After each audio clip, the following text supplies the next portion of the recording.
ಇವತ್ತು ನಮ್ಮ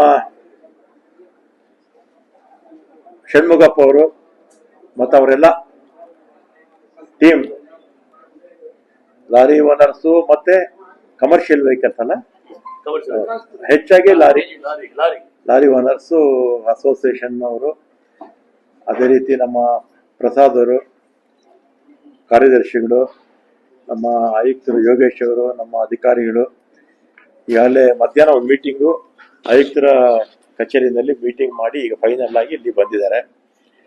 ಅದರಲ್ಲಿ ಪ್ರಮುಖವಾಗಿ ಮೊನ್ನೆ ಒಂದು 6 ಬೇಡಿಕೆ ಇಟ್ಟಿದ್ರು. 6 ಬೇಡಿಕೆಯಲ್ಲಿ ಈಗ ಒಂದು ಬಾರ್ಡರ್ ಅಲ್ಲಿ ಚೆಕ್ ಪೋಸ್ಟ್ಗಳಿದೆ, ಅದನ್ನ ಬೇರೆ ಬೇರೆ ರಾಜ್ಯಗಳೆಲ್ಲ ತೆಗೆದಿದ್ದಾರೆ. ನಮ್ಮ ಸೌತ್ ಇಂಡಿಯಾದಲ್ಲಿ ಎಲ್ಲೂ ಕೂಡ ತೆಗೆದಿಲ್ಲ, ಎಲ್ಲೂ ಕೂಡ ತೆಗಿಬೇಕು ಅಂತ ಒಂದು ಬೇಡಿಕೆ ಇಟ್ಟಿದ್ರು. ಅದನ್ನ ನಾವು ತೆಗಿಬೇಕಾದ್ರೆ ಬೇರೆ ರಾಜ್ಯಗಳಲ್ಲಿ ನಮ್ಮ ಹಿರಿಯ ಅಧಿಕಾರಿಗಳನ್ನು ಕಳಿಸಿ ಅಧ್ಯಯನ ಮಾಡಿ, ಮತ್ತೆ RTO ಅಂದ್ರೆ ಅವ್ರಿಗಿನ್ನೂ ಬೇರೆ ಬೇರೆ ಹೆಚ್ಚಿನ ಜವಾಬ್ದಾರಿಗಳೆಲ್ಲ ಇರುತ್ತೆ. ಅದನ್ನ ಯಾವ ರೀತಿ ನಿರ್ವಹಿಸಬೇಕು ಅನ್ನೋದನ್ನ ಒಂದು 3 ತಿಂಗಳಾದ್ಮೇಲೆ ಒಂದು ರಿಪೋರ್ಟ್ ಕೊಡ್ತಾರೆ. ರಿಪೋರ್ಟ್ ಕೊಟ್ಟಾದ್ಮೇಲೆ ಅದನ್ನ ಯಾವ ರೀತಿ ಅದನ್ನು ಪರ್ಯಾಯವಾಗಿ ನಾವು ಮಾಡಬೇಕು ಅನ್ನೋದನ್ನ ಅವ್ರಿಗೆ ಹೇಳಿದ್ದೀನಿ, ಅವರು ಕೂಡ ಒಪ್ಕೊಂಡಿದ್ದಾರೆ. ಮತ್ತೆ ನೋ ಎಂಟ್ರಿ ಬಗ್ಗೆ ಬೆಳಿಗ್ಗೆ ಹೊತ್ತು ಪೀಕ್ ಅವರ್ಸ್ ಅಲ್ಲಿ ಪೊಲೀಸ್ ಇಲಾಖೆಯವರು ಟ್ರಾಫಿಕ್ ದೃಷ್ಟಿಯಿಂದ ಟೈಮಿಂಗ್ಸು ಮಾಡಿದ್ದಾರೆ. ಅದನ್ನ ಸ್ವಲ್ಪ ಬದಲಾವಣೆ ಮಾಡಿ ಅಂತ ಕೇಳ್ತಾರೆ. ದೊಡ್ಡ ದೊಡ್ಡ ವೆಹಿಕಲ್ಸ್ ಅಲ್ಲ, ಮಾಮೂಲಿ ಈ ಸಣ್ಣ ಗೂಡ್ಸ್ ವೆಹಿಕಲ್ಸ್, ಅದನ್ನ ಪೊಲೀಸ್ ಆಯುಕ್ತರ ಮಾತಾಡಿ ಅದನ್ನ ಮಾತಾಡ್ತೀವಿ. ಪೊಲೀಸ್ ಆಯುಕ್ತರ ಮತ್ತು ಅವರು ಕೂಡ ಕರಿತೀವಿ.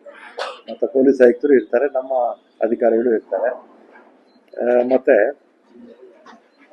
ಈ 2023ರಲ್ಲಿ ಹಿಂದಿನ ಸರ್ಕಾರ ಇದ್ದಾಗ ಈ ಕಮರ್ಷಿಯಲ್ ವೆಹಿಕಲ್ಗೆ ಒಂದು ರೇಟ್ ಫಿಕ್ಸ್ ಮಾಡಿದ್ರು ಬಾಡಿಗೆಗೆ.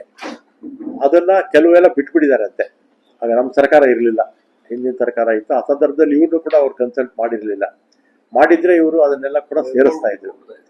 ಅದರಿಂದ ಈಗ ಅದನ್ನು ಕೂಡ ಸೇರಿಸ್ಬೇಕು ಅಂತ ಹೇಳಿದ್ದಾರೆ, ಸೇರಿಸೋಣ ಅಂತ ಹೇಳಿದ್ದೀನಿ. ಆಮೇಲೆ ಫಿಟ್ನೆಸ್ ಈಗೇನಾಗುತ್ತೆ, ಬೆಳಿಗ್ಗೆ ಹೊತ್ತು RTO ಕಚೇರಿಗಳು ಬರಬೇಕಾಗಿದ್ರೆ, ಯಾಕಂದ್ರೆ ವೆಹಿಕಲ್ಸ್ ಫಿಟ್ನೆಸ್ ಖುದ್ದಾಗಿ ಅದು ನೋಡಿ ಅದನ್ನ ಫಿಟ್ನೆಸ್ ಸರ್ಟಿಫಿಕೇಟ್ ಕೊಡಬೇಕು ಅಂತ ಕಾನೂನಲ್ಲಿದೆ.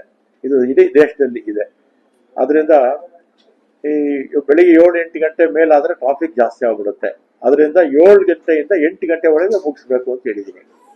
8 ಗಂಟೆ ಮುಂಚೆ ಫಿಟ್ನೆಸ್ ಸರ್ಟಿಫಿಕೇಟ್ ಮುಗಿದೋಗ್ಬೇಕು ಎಲ್ಲ ಕಮರ್ಷಿಯಲ್ ವೆಹಿಕಲ್ಸ್. ಆಗ ನಮ್ಮ RTOಗಳು ರೆಡಿ ಇರ್ತಾರೆ. ಇವರು ಕೂಡ ಬೆಳಿಗ್ಗೆ ಹೊತ್ತು ಏನು ಸಮಸ್ಯೆ ಇರಲ್ಲ, ಬಂದು ಮಾಡ್ಕೊಂಡು ಹೋಗ್ಬಿಡ್ತಾರೆ. ನಮಗೆ ಟ್ರಾಫಿಕ್ ಸಮಸ್ಯೆನೂ ಕಡಿಮೆ ಆಗುತ್ತೆ. ಆಮೇಲೆ ಟ್ರ್ಯಾಕ್ಟರ್ಸ್ ಇಲ್ಲಿ ಬೆಂಗಳೂರಲ್ಲಿ ವ್ಯವಸಾಯಕ್ಕೆ ಅಂತ ಟ್ರ್ಯಾಕ್ಟರ್ ತಗೊಂಡು ಇಲ್ಲಿ ಬಂದು ಕಮರ್ಷಿಯಲ್ ಆಗಿ ಓಡಿಸ್ತಾ ಇದ್ದಾರೆ ಅಂತ ಹೇಳ್ತಾರೆ. ಮತ್ತು ಬಹುತೇಕ ಈ ಡಬ್ರೀಸ್ ಎಲ್ಲ ತಗೊಂಡೋಗಿ ರಸ್ತೆಗಳಲ್ಲೆಲ್ಲ ಹಾಕೋದು ಇವರೇ. ಅದರಲ್ಲಿ ಬೆಂಗಳೂರಲ್ಲಿ ಕಮರ್ಷಿಯಲ್ ತಗೊಂಡಿರ್ತಕ್ಕಂಥ ಟ್ರ್ಯಾಕ್ಟರ್ಸ್ ಇದ್ರೆ ಇರಲಿ, ಅಗ್ರಿಕಲ್ಚರಲ್ ಪರ್ಮಿಟ್ ತಗೊಂಡು ಯಾರು ವಾಹನ ಓಡಿಸ್ತಾ ಇರ್ತಾರೆ ಅದನ್ನ ನಿಷೇಧ ಮಾಡಬೇಕು ಅಂತ ಹೇಳಿದರೆ ಅದನ್ನು ಕೂಡ ಮಾಡಿ ಅಂತ ಹೇಳಿದ್ದೀನಿ. ಆಮೇಲೆ ಈ ಆನ್ಲೈನಲ್ಲಿ ಈ ಪೆನಾಲ್ಟಿ ಕಟ್ಟೋದು, ಈಗ ಬೇರೆ ಬೇರೆ ರಾಜ್ಯಗಳಲ್ಲಿ ಅವ್ರು ಬಂದು ಇಲ್ಲೇ ಖುದ್ದಾಗಿ ಕಟ್ಟಕ್ಕಾಗಲ್ಲ, ಆನ್ಲೈನಲ್ಲಿ ಕಟ್ತೀವಿ ಅಂತ ಹೇಳ್ತಾರೆ. ಅದನ್ನ ಸಿಸ್ಟಮ್ ರೆಡಿ ಮಾಡಿ ಅಂತ ಹೇಳಿದ್ದೀನಿ. ನಾವು ಬಸ್ಸಸ್ಗೂ ಅಷ್ಟೇ, ಈಗ ಇದೆಲ್ಲ ಪರ್ಮಿಟ್ಸ್ ಎಲ್ಲ ಮೊದಲು ಬಂದು ನಮ್ಮ ಆಫೀಸ್ ತಗೋಬೇಕಾಗಿತ್ತು. ಶನಿವಾರ ಭಾನುವಾರ ರಜಾ ಬಂದ್ಬಿಟ್ರೆ ಆಫೀಸ್ ರಜಾ ಆಗ್ತಿತ್ತು. ಈಗ ಆನ್ಲೈನ್ ಮಾಡ್ಕೊಟ್ಟಿದ್ದೀವಿ, ಅವ್ರು ಆನ್ಲೈನಲ್ಲೇ ಮಾಡ್ಕೋಬಹುದು. ಇದನ್ನು ಕೂಡ ಈ ಆನ್ಲೈನ್ ಮಾಡಿಬಿಟ್ರೆ ಜಮ್ಮು ಕಾಶ್ಮೀರದಲ್ಲಿರೋರು ಕೂಡ ಆನ್ಲೈನಲ್ಲೇ ಕಟ್ಕೋಬಹುದು. ಅವಾಗ ಎಲ್ಲ ಅವ್ರಿಗೂ ಅನುಕೂಲ ಆಗುತ್ತೆ, ಸಮಸ್ಯೆ ಕಡಿಮೆ ಆಗುತ್ತೆ. ಆಮೇಲೆ ಈ ಪೊಲೀಸ್ ಇಲಾಖೆಯಲ್ಲಿ ಬಹಳ ವರ್ಷಗಳಿಂದ ಕೂಡ ಈ ಪೆನಾಲ್ಟೀಸು ಕಟ್ಟಿರಲಿಲ್ಲ, ಕೋಟಿಗಟ್ಟಲೆ ಹಣ ಕಟ್ಟಿರಲಿಲ್ಲ.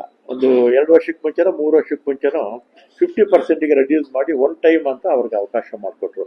ಅದೇ ರೀತಿ ನಮಗೂ ಮಾಡಿಕೊಡಿ ಅಂತ ಹೇಳಿದ್ದಾರೆ. ನಾನು ಅದನ್ನ ಮುಖ್ಯಮಂತ್ರಿಗಳ ಗಮನಕ್ಕೆ ತಂದು ಹಣಕಾಸು ಇಲಾಖೆಯ ಪರ್ಮಿಷನ್ ತಗೊಂಡು ಆಮೇಲೆ ಕ್ಯಾಬಿನೆಟ್ಗೂ ಹೋಗ್ಬೇಕಾಗ್ಬೋದೇನೋ ಅಥವಾ ಹಣಕಾಸು ಮಂತ್ರಿಗಳಿಗೆ ಹೋಗ್ಬೇಕಾಗ್ಬೋದು. ಇದನ್ನು ಕೂಡ ಮಾಡ್ತೀವಿ. ಇದನ್ನು ಕೂಡ ಮುಖ್ಯಮಂತ್ರಿಗಳ ಹತ್ರ ಮಾತಾಡಿ ಮಾಡಿದ್ರೆ ಒಳ್ಳೇದು. ಯಾಕಂದ್ರೆ ಎಷ್ಟು ವರ್ಷದ ಟ್ಯಾಕ್ಸ್ ಬಾಕಿ ಇದೆ? 10 ವರ್ಷದ ಟ್ಯಾಕ್ಸ್ ಬಾಕಿ ಇದೆ. ಪೆನಾಲ್ಟಿನಲ್ಲಿ ಕಡಿಮೆ ಆಗ್ಬೇಕು ಅಂತ ಅಲ್ವಾ, 50% ಮಾಡ್ಬೇಕು ಅಂತ ಪೊಲೀಸ್ ಇಲಾಖೆಯಲ್ಲಿ ಈಗಾಗಲೇ ಮಾಡಿರೋದ್ರಿಂದ ಅದೇ ರೀತಿ ಮಾಡಿ ಅಂತ ಹೇಳ್ತಾ ಇದ್ದಾರೆ. ಅದರಿಂದ ಹಣಕಾಸು ಮಂತ್ರಿಗಳು, ಮುಖ್ಯಮಂತ್ರಿಗಳ ಹಣಕಾಸು ಮಂತ್ರಿಗಳಾಗಿರೋದ್ರಿಂದ ಅವ್ರಿಗೆ ನಾನು ಕಡತ ಕಳಿಸಿ ಅವ್ರಿಗೆ ಈ ರೀತಿ ಪೊಲೀಸ್ ಇಲಾಖೆಯಲ್ಲಿ ಮಾಡಿದ್ದಾರೆ, ಇಲ್ಲೂ ಮಾಡ್ಕೊಡಿ ಅಂತ ಅವ್ರನ್ನ ಕೇಳ್ಕೊಳ್ತೀನಿ. ಅದಾದ್ರೆ ಟ್ಯಾಕ್ಸ್ ಏನ್ ಪೆನಾಲ್ಟಿ ಏನಿದೆ ನಮ್ಗೆ ಬಹಳ ವರ್ಷದಿಂದ ಇರ್ತಕ್ಕಂಥದ್ದು ಬರುತ್ತೆ, ಮತ್ತೆ ಪ್ರಾಬ್ಲಮ್ಸ್ ಕೂಡ ಸಾಲ್ವ್ ಆಗುತ್ತೆ.